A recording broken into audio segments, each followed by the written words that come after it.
Hi, I'm Ed Parcaut, your host of Inner Edison. What I'd like you to get out from today's episode is our greatest growth comes from our greatest failures. I also bring on guests that will help along your way on your journey so that you don't have such great failures. Today's guest is Captain Charlie Plumb. Let's welcome him and get to know his story. How you doing, Charlie? Great, Ed. Good to be with you. Yeah. And a lot of people don't know we had you on Helping the Brave, one of our other podcasts, and you told your whole story about the being, in Vietnam and everything. And so a lot of people, if you want to know the full story of Captain Charlie Plumb, go over to our Helping the Brave, look him up on our YouTube channel. Anyway.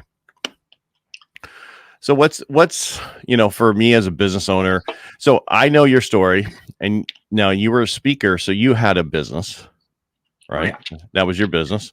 So, before we get into your whole story, let's start a little background, and then we'll get into how you turn that into business, and then we can find out if you had any Edison moments along your way. Okay. Well, actually, I've had a couple of businesses since I came back from Vietnam. For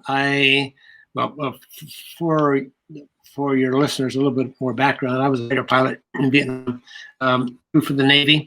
Off aircraft carriers, 74 successful combat missions. On number 75, I was shot down, captured by the Vietnamese, tortured, put in a little 8-foot by 8-foot prison cell, spent the next 2,103 days in that prison, was released from the prison camp, came back, decided I wanted to start a travel agency. So I love to travel. I've been around the world with the Navy, and I did. And after 4 years being in the travel business, I enjoyed a lot of free trips because all of the cruise ships and all of the, I went skiing in the Alps. I fished in the Amazon jungle. I fished in the Arctic. I was probably on at least a dozen cruise ships. And at the end of 4 years, I decided I was losing so much money in my travel agency, I could have paid for all those trips for all the money that I lost. So that was my failure. And was that in the 70s? That was the mid 70s. And a lot of people, listeners who are listening now, that travel agency was the way that you traveled back then. You didn't go direct. You actually went through a travel agency to do everything. Things have changed a lot in those years since then. That's true. And travel agency, it was a hard business to be in, even in those days. But I had a lot of fun. Met a lot of friends and lost a lot of money and decided that that wasn't exactly for me. So back to your greatest achievements come from greatest failures. That was one of my failures, and I learned from that. At the same time, I had written my book, I'm No Hero, and was promoting that book and got on the speaking circuit. And by the way, we have it right here if you want to see it. There it is, I'm No Hero by Charlie Plumb. You did. It's in its 34th printing, and so it's done pretty well and sort of catapulted me into these speaking business. And so I've been a motivational speaker, made over 5,000 speeches in the last 47 years. So I've kind of been there and done that. And so that business, of course, has thrived pretty well. My book business has thrived pretty well. The book has been optioned 3 times for a movie about my life. And so that's sort of in the works. But that's another tough business to be in, is the movie business. Yeah, well, you would know that where you live. So yeah, that's right. I live in California. No, because I remember when I lived in Woodland Hills. I mean, you go to the bagel store, and every actress you ever knew was standing in line to get a bagel. It was like no big deal to run into people, Yeah, and every cab driver's a wannabe. And waitress. And waitress, yeah, and bartender. It's a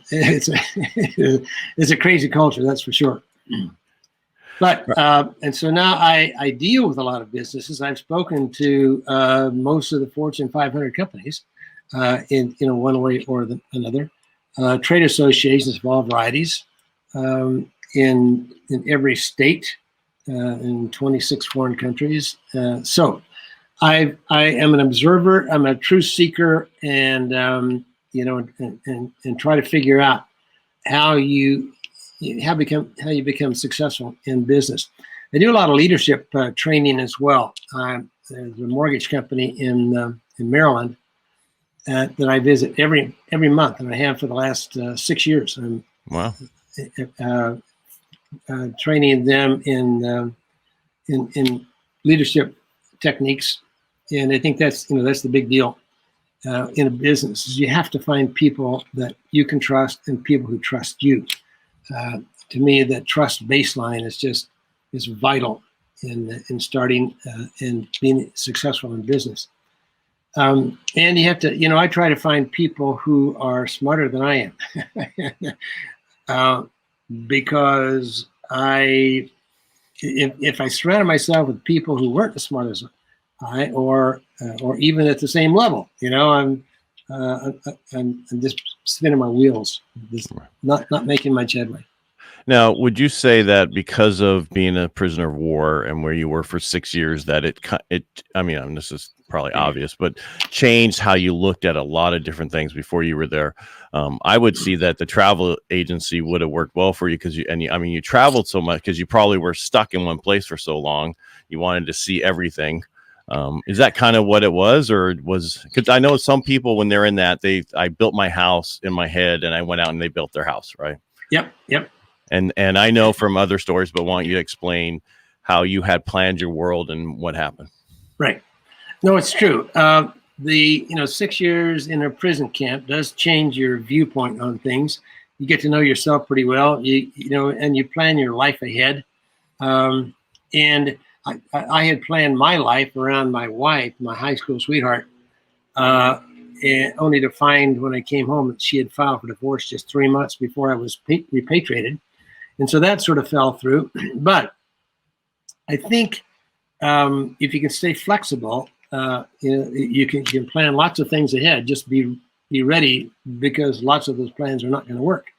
And so if you're flexible enough to regroup and restart and keep pressing on with grit, I think that's the other thing I learned in the prison camp is that you just have to keep banging your head against the wall until something happens. And I think that's the way I got through the Naval Academy. That's how I got through jet flight training. Is this persistence, just dogged determination. Is just keep on keeping on regardless of the obstacles. So that kind of resilience was another trait that I think that I perfected in the prison camp. The other part of it is just the independence of starting your own business, where you don't, you may be the toughest employee you ever had as a business owner, and you may work harder than you would ever work if you were working for someone else. But the freedom and independence that you have as a business person, I think, is it's typically American. It's a freedom that we have in this country that very few countries have. So even with all of the restrictions that you have with, taxes and government regulations and all this stuff, obviously you see that a lot in real estate business, just all kinds of roadblocks to everything you want to do. Still, you have the option every day, of making decisions on your own, and that's the wonderful thing about being in business. Yeah, and I don't know if you said real estate, but I'm in the mortgage business. I'm sorry. No, that's okay. I mean, I deal with real estate people all the time, so it's the same thing. Real estate and real estate financing go together. I mean, that's just how that works. And so you were talking about you teach leadership, and you go and you do leadership at a mortgage company, and you said Virginia. Is that what you said? Uh-huh. So Virginia. What do you talk about?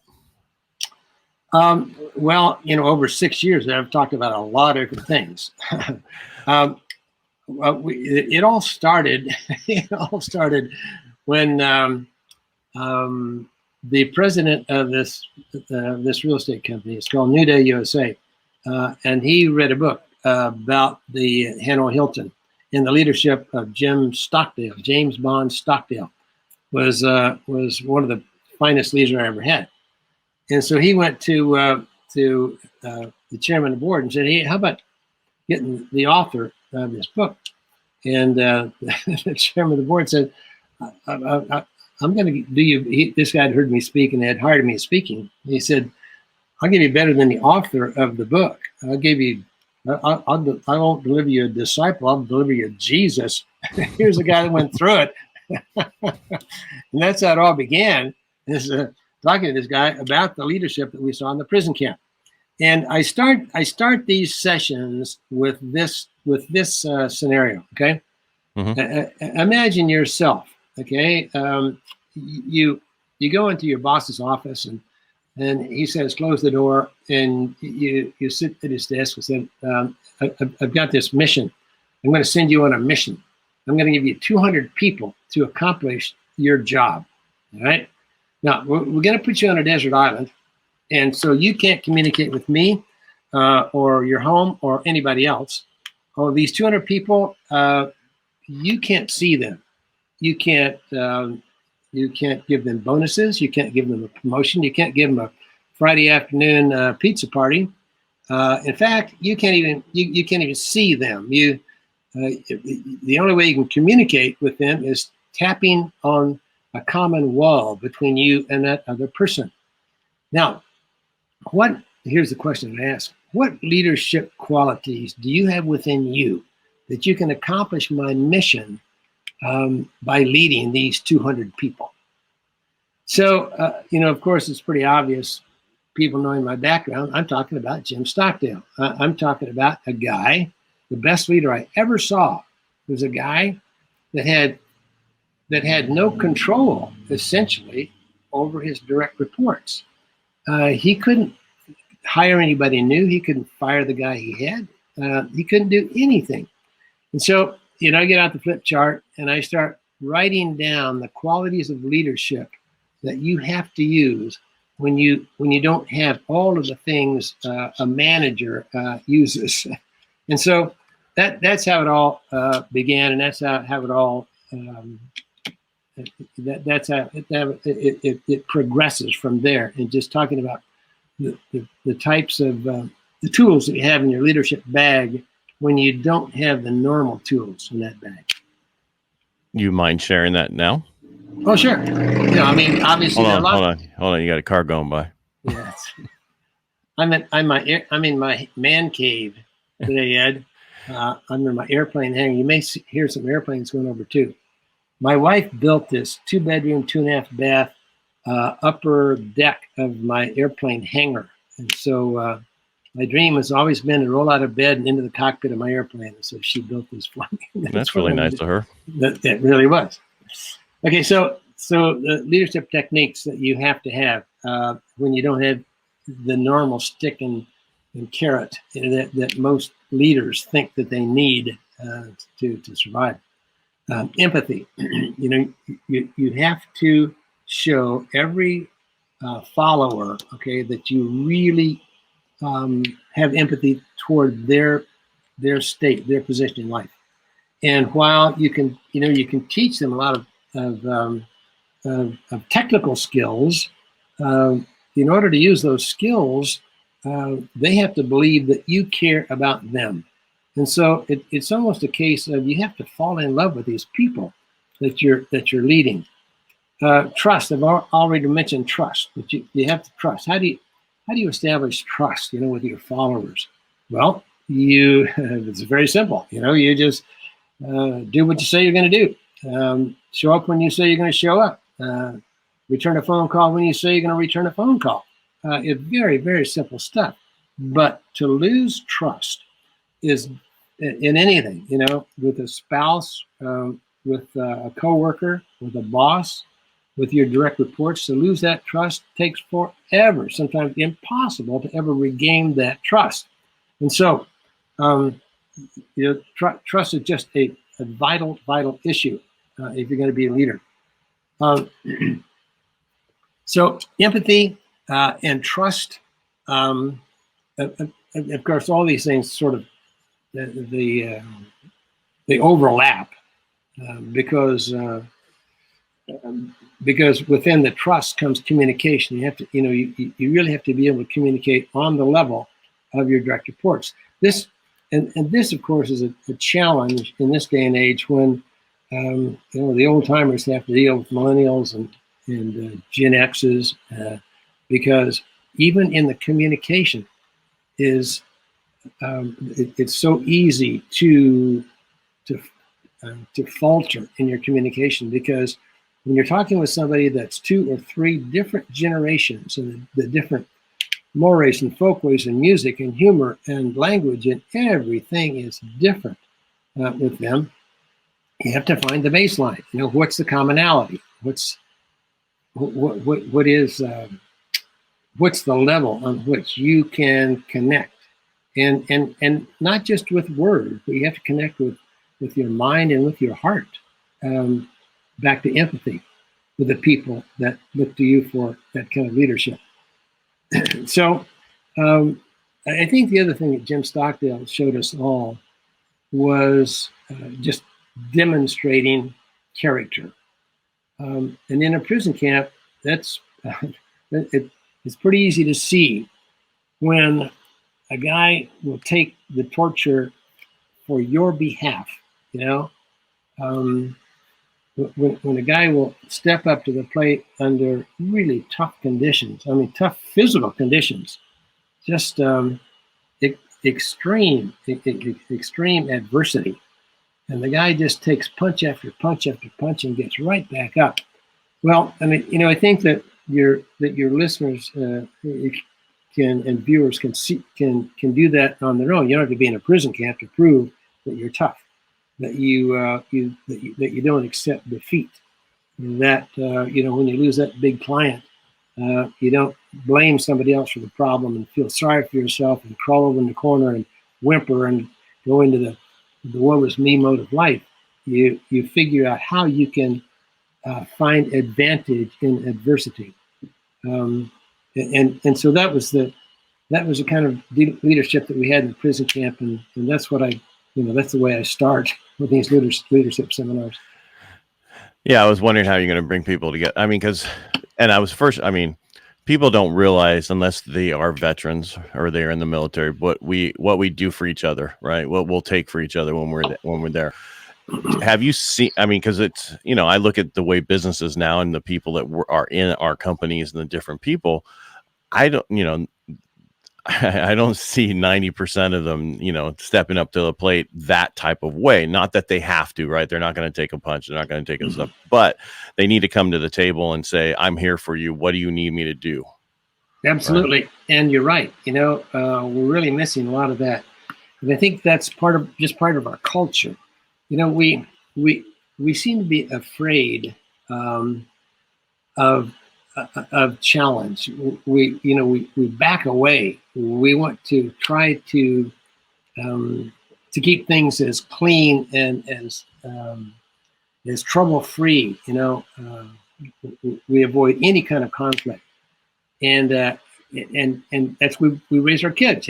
When you raise a kid and you don't keep score at the soccer game and everybody gets a trophy regardless of what you do, you grow up to be a person that shuns any kind of pain, when in reality, as we said from the beginning, sometimes it's the greatest accomplishments come from some painful situations. Right.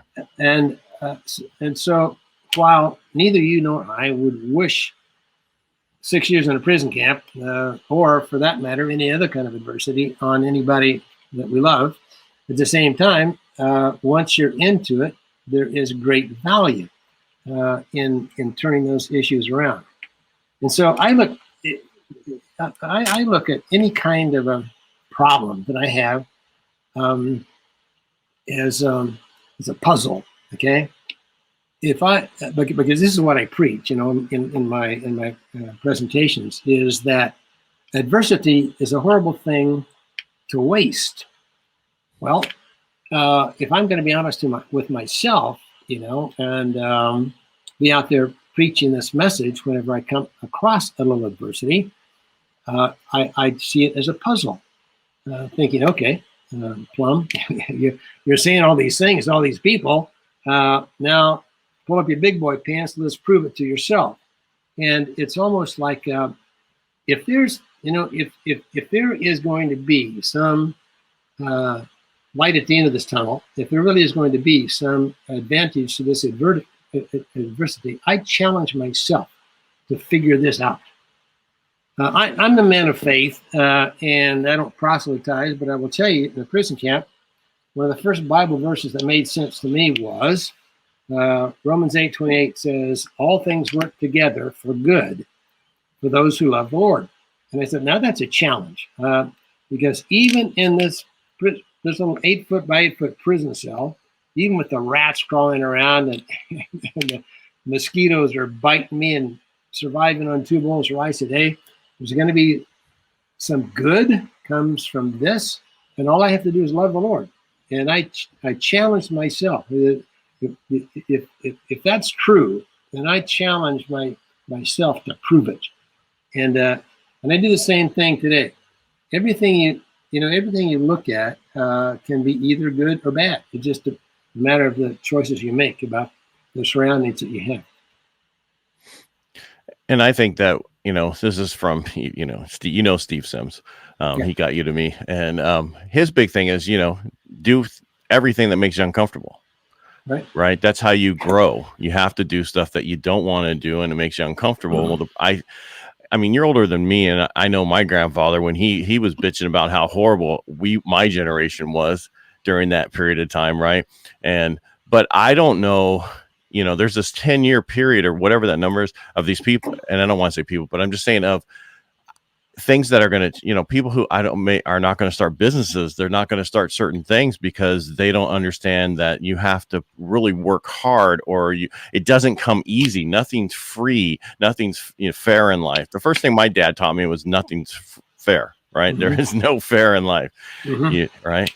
So the first thing my dad taught me, or one of the many things that he taught me, he was a carpenter. And so he taught me a lot about pounding nails and sawing 2x4s, which comes in handy sometimes. But he would say to me, son, he'd say, self-discipline gives you options. And wait a minute, Dad, self-discipline gives me options? And self-discipline is restricting yourself. It's putting guidelines. It's putting a fence, all the way around you when you're self-disciplined. But I've proved that to myself about every day, is that if you can be self-disciplined about things, you have freedoms like you never had before. Yeah, and I heard a quote from somebody that was saying that you hide in pleasure instead of going towards pain, right? Somebody was saying that the man who seeks pleasure instead of it won't go towards work or whatever, excuse my not staying right on it. But I see a totally different world, but I see opportunity in there for that generation of the people who want to do this, because other people won't be doing this, right? There's going to be less. So there's so much opportunity for people out there to start businesses and do other things, even the way our government is today, giving out a lot of free money, and people will take advantage of it, even though it's not the best thing for you to, it's hard to get somebody off of welfare just because it's so easy for them to stay there, right? You need that adversity, what you talked about. You need that pain in order to go do stuff. And that's when you run, for most people, when you run out of money, then you go do something, right? Because you have all that pain. Some people wait for that pain, and we're saying, don't wait for that pain. Enjoy that pain, get that pain, use it, grow, become better, and do more. If you can really believe that there is value in that pain, then you don't shy away from it. Obviously, I mean, you don't go around hurting yourself just for fun. Although, in some of the Muslim countries, you've seen them with their chains and they slap themselves in the back with the chains. Well, it's kind of the same kind of thing, is that they're inflicting pain upon themselves, I think, just to make them stronger. I don't think we have to inflict pain upon ourselves, but when you see pain coming, instead of cowering away and making some excuse for it, and blaming yourself or blaming others or blaming the situation for it. When it rains, go dance in the rain. And totally true, but it's even like exercise, right? There's a lot of pain in really exercising. If you're lifting weights, you're hurting yourself, you're doing this, if you're running, that whole thing. And I see a lot of our people in our country don't want to put that pain, pain. They want to just have the pleasure, and you have to have that pain in order to grow. But enough about that. You talked about, I heard one of your stories about when you years later after you came back and you ran into somebody in a restaurant. Sure. You mind telling that story? Be happy to. Yeah, it was many years after I came home. I'd gotten my life back together and was on my way to a show. It was in Kansas City where I used to live. And in a restaurant, about 2 tables over, a guy kept looking at me. I caught his eye, but I didn't recognize this gent. He stood up, he came over to our table, and he looked at me with kind of a stern eyeball, and he said, "You're Captain Plumb." I looked up and I said, "Yes, sir, I'm Captain Plumb." He started to relate my biography. He said, You grew up in Kansas. You went to the Naval Academy through flight training, flying the F-4 Phantom. You were shot down. You parachuted in enemy hands, and you spent nearly 6 years as a prisoner of war." Well, I was in awe. I looked up at this guy and I said, "How in the world did you know all that about me?" And he said, "I'm the guy that packed your parachute." Well, I was dumbfounded. I could barely stagger to my feet, reach out a very grateful hand of thanks. And he came up with just the proper words. He grabbed my hand, he pumped my arm, and he said, "I guess it worked."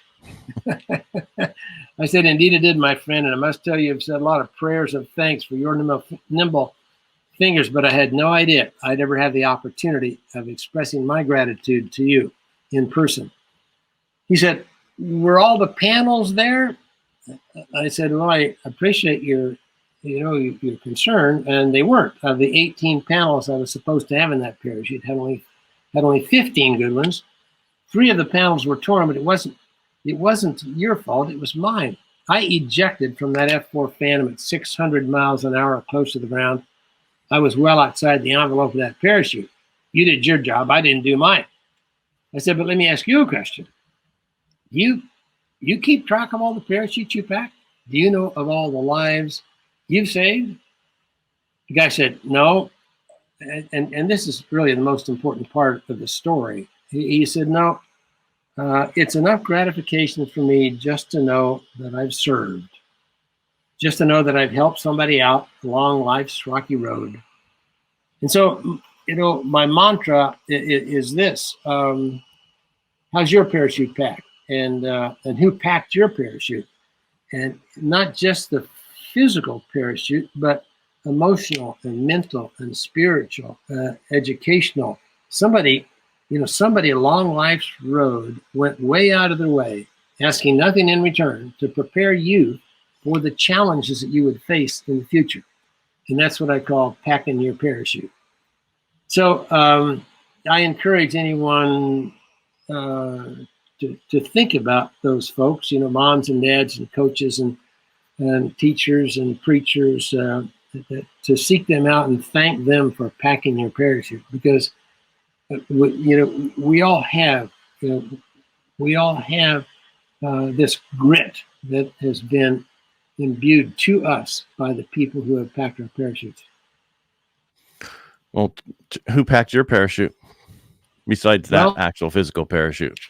Well, lots of folks. My grade school coach that told me a very losing season. I was not a very good basketball player, and he right outside the locker room one time after this losing game, he was the last guy I wanted to talk to, and he came up and he put his arm over my sweaty shoulder. I looked up at him and I said, "I'm sorry, coach. I guess this team's just a bunch of losers." And he said, "Son, whether you think you're a loser or whether you think you're a winner, you're always right." And that stuck with me. At the Naval Academy, our superintendent, Admiral Charles Kirkpatrick, would stand up in front of the big pep rallies and clench his fists and veins would run in his brow. In fact, I just ran across a picture of this guy this morning. And in front of the pep rallies, he would say, "You guys can do anything you set your minds to do, and don't forget it." Well, this hype, messing with our minds, mental manipulation, whatever it was, it worked. Because those 4 years, the Naval Academy produced 2 Heisman Trophy winners in 4 years. We were the number one college team in the nation. Best of all, Navy beat Army 4 times straight. And so these are the guys. Of course, mom and dad and big sister and 2 little brothers and friends along the way. Everybody you meet has an experience that you haven't had and knows something that you don't know. And as young as they might be or as old as they might be, there's still great value in intersecting with people. And those are the folks that pack your parachute. All right. So I've been doing this Inner Edison for over a year. And what I find in a lot of these conversations I have is, you definitely need a coach, a mentor. You need some strategic alliance or group that you're part of. Did you have any of that when you're doing your speaker business? Oh, yeah. A lot of great mentors taught me a lot of what I do. And I made 400 presentations before I ever charged for one. And so, and I would ask for critique, every,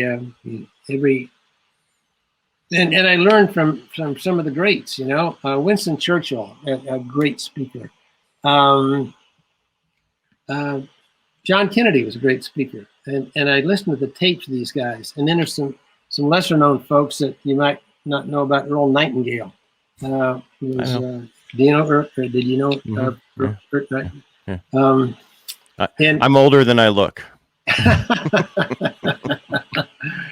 And so, I listened to the tapes and try to pick up on who they were and what they do. But 400 presentations just to get started. And people ask me, people come to you, "Hey, how do you get in this business? How do you learn to get paid for speaking?" And I said, "Okay, go make 400 presentations and then come back and ask me that again."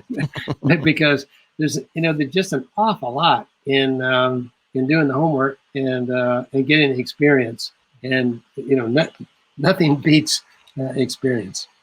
Right. And I mean, for yourself, you have 6 years of hard knocks to actually utilize for your speaking business. A lot of people don't have that background, but so you need to have something that people want to hear.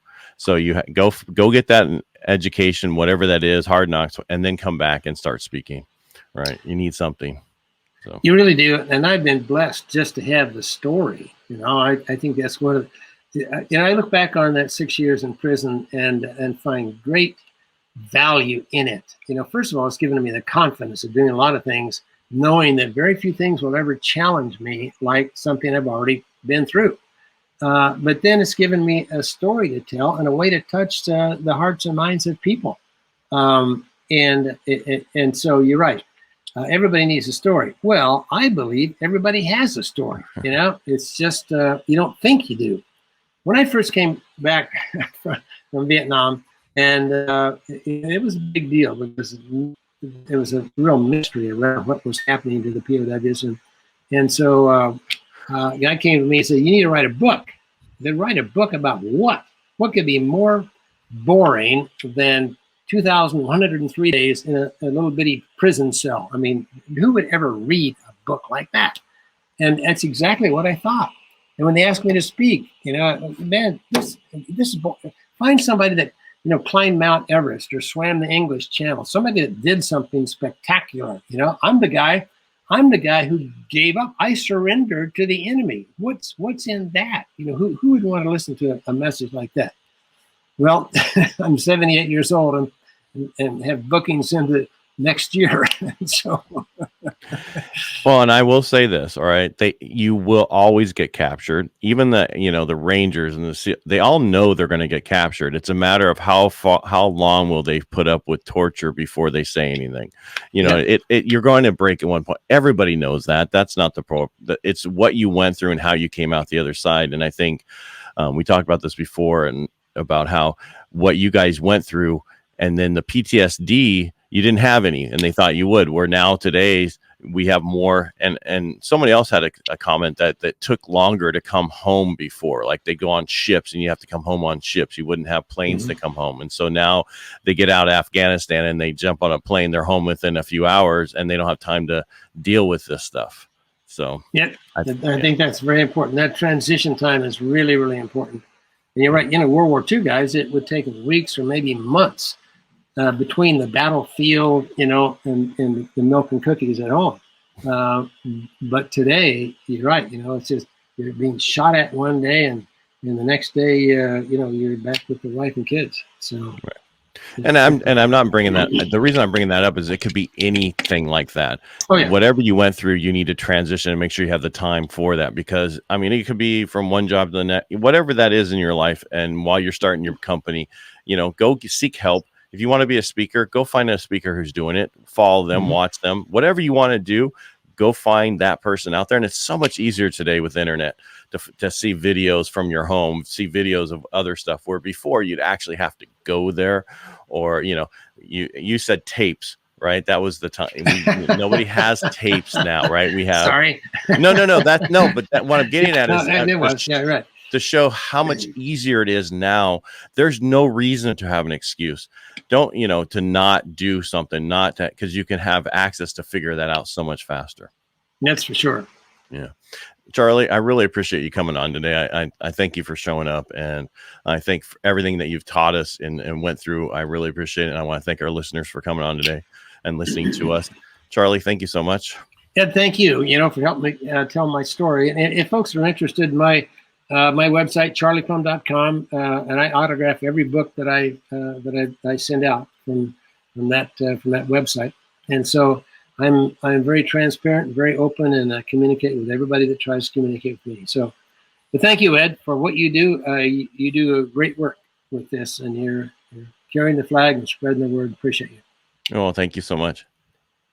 And if you remember, if the Inner Edison comes out on Tuesdays, and again, I want to thank everybody for listening. And again, if you're listening to this on YouTube, please subscribe, like, and share. And again, thank you so much.